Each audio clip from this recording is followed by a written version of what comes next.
أهلا وسهلا بأعزائي طلبة الصف الأول الثانوي. درسنا النهاردة عن الضمائر الشخصية.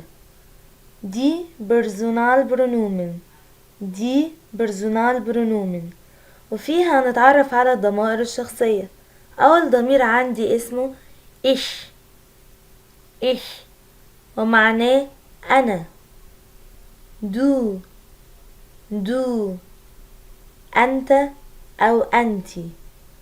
وعندنا مفيش فرق في اللغة الألمانية ما بين المخاطب إذا كان مذكر أو مؤنث. سواء كان مذكر أو مؤنث الاتنين لازم أخاطبهم بالضمير دو. er هو، sie هي، es هو أو هي للمحايد، wir نحن، ihr أنتم أو أنتن. ودي برضو تتقال للمذكر أو المؤنث، زي هما أو هن، زي جروس حضرتك أو سيادتك. هنستخدم مع بعض الضمائر الشخصية في صيغة الخطاب. أول صيغة عندي هي الصيغة الغير رسمية وبستخدم معاها صيغة دو. هنشوف مع بعض صيغة دو شكلها ايه في السؤال وفي الرد هتبقى ازاي.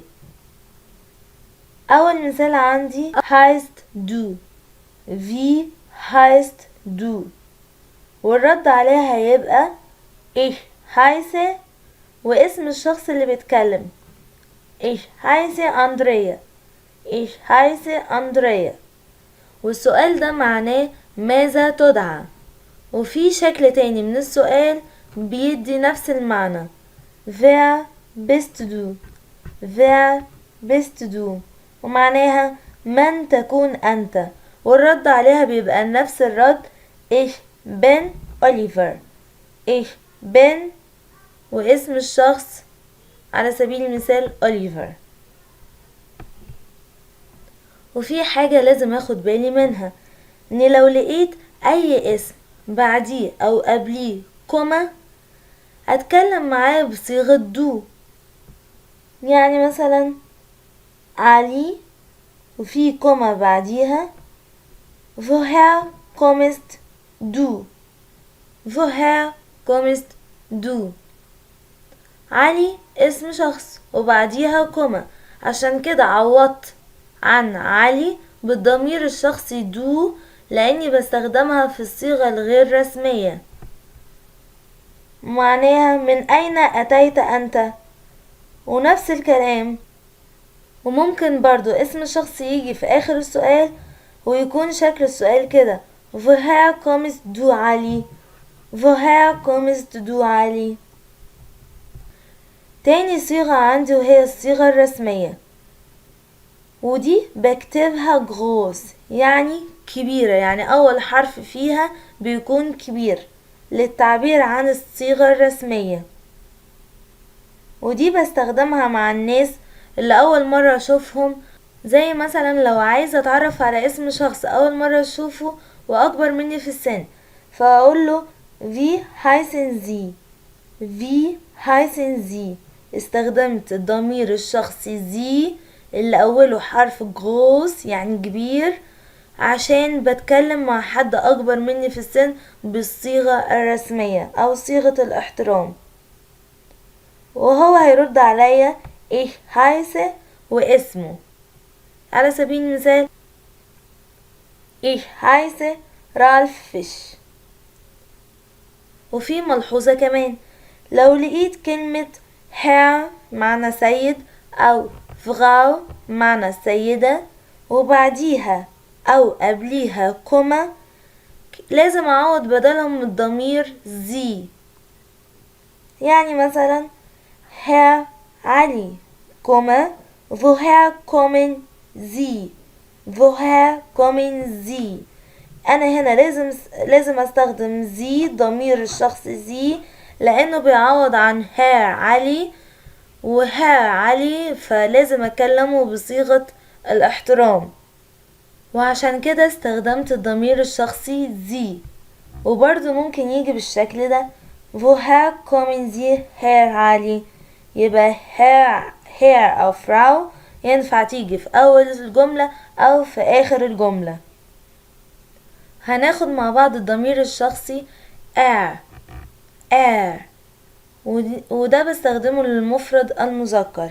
لما أحب أسأل عن واحد مفرد ومذكر أقول wer ist das wer ist das ومعناها من يكون هذا. وللرد ممكن أرد بشكلين das ist Timo das ist Timo هذا يكون تيمو. وممكن أعوض عنه عشان هو مذكر ومفرد أعوض عنه بالضمير تبقى kommt aus Finnland kommt aus Finnland. هناخد مع بعض الضمير sie وزي معناها هي للمؤنث وزي بستخدمها للمؤنث ومعناها هي. wer ist das wer ist das من تكون هذه das ist Helga das ist Helga هذه تكون هيلجا. وممكن أعوض عن هيلجا عشان هي مفرد ومؤنث بالضمير زي لأن زي معناها هي. sie kommt aus Österreich sie kommt aus Österreich. وبعد كده هناخد مع بعض تصريفات الأفعال. في الأول إيه هو الفعل؟ الفعل هو أساس الجملة في اللغة الألمانية ودايما بينتهي مصدر الفعل بإن أو ان ولكن شكل الفعل بيتغير مع كل ضمير شخصي. طيب شكله بيتغير ازاي؟ عشان أصرف الفعل مع كل ضمير شخصي أول حاجة لازم أعملها إن أنا أحذف ال N أو ال AN من آخر الفعل وأصرف مع الضمير أحط النهاية A. ناخد مثال مثلا الفعل كومن ومعناه يأتي مع هحذف ال AN وأصرفها مع هضيف ال A هتبقى كومن. مع الضمير دو أضيف ST لكن بعد ما أحذف نهاية الفعل يبقى دو كومست. مع أو زي أضيف T تبقى كومت أو زي كومت.